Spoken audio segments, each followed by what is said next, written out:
Ninkani waxa uu ahaa nin dhalinyaro ah, toosan, diinta Ilaahayna ku taagan.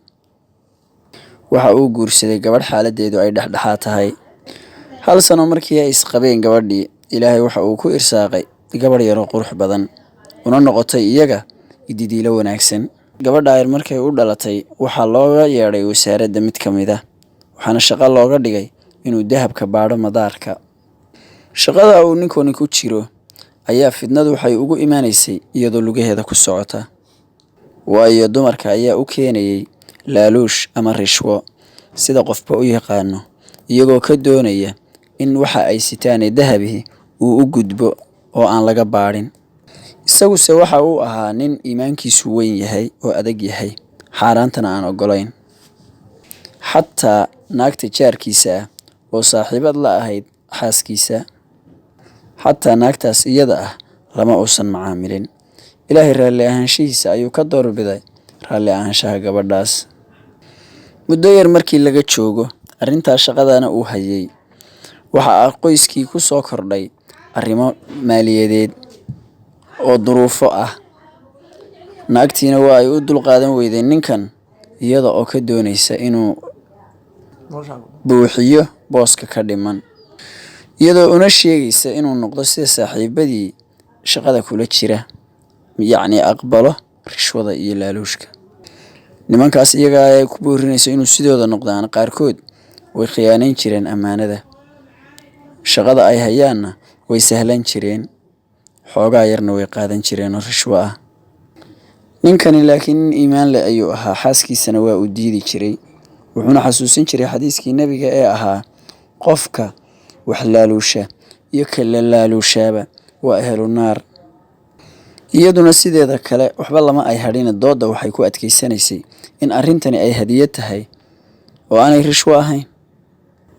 Waxaana isagu markaa uu ugu jawaabayay warkii nabiga ee ahaa, nin sekada ka shaqaynaya oo hadiyad la siiyey oo uu nabigu ka hadlay, uuna yidhi nin baanu shaqo u dirsanaynaa, markaasuu noo imanayaa isagoo kala sida oo le tanna idinkaa le tanna anaa lay hadiyey. Muu guriga hooyadii iyo aabbihiis fadhiisto si loogu hadiyeeyo.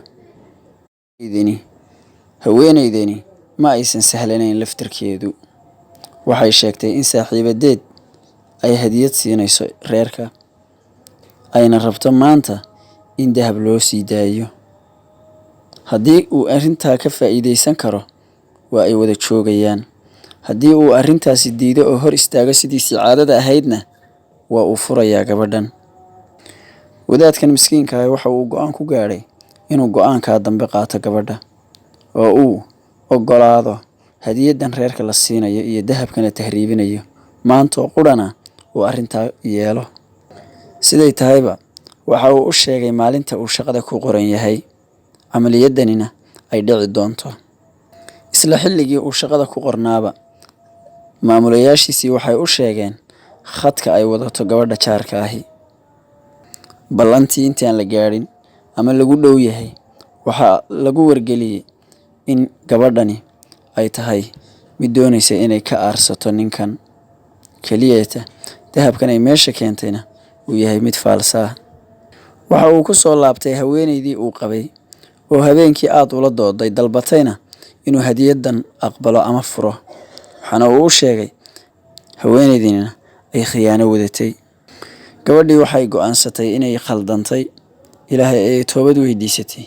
Shaqadii ay ku jirtay iyo taxriidintiina waa ay joojisay, waxayna markiiba ku raalli noqotay noloshii yasiirka ahayd ee ay ku noolaayeen.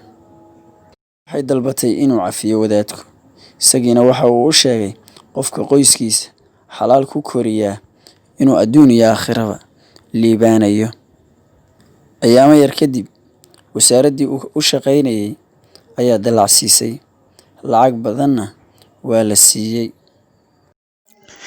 يا أيها الذين آمنوا لا تخونوا الله والرسول وتخونوا أماناتكم وأنتم تعلمون واعلموا أنما أموالكم وأولادكم فتنة وأن الله عنده أجر عظيم. يا أيها الذين آمنوا إن تتقوا الله يجعل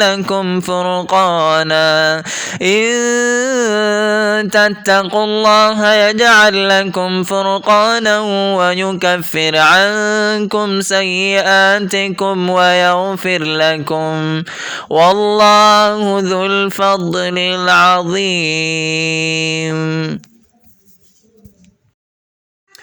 haddaba daawade haddii aad ka heshay muuqaalkan fadlan subscribe saar si aan u soo badino muuqaalada noocan oo kale ah.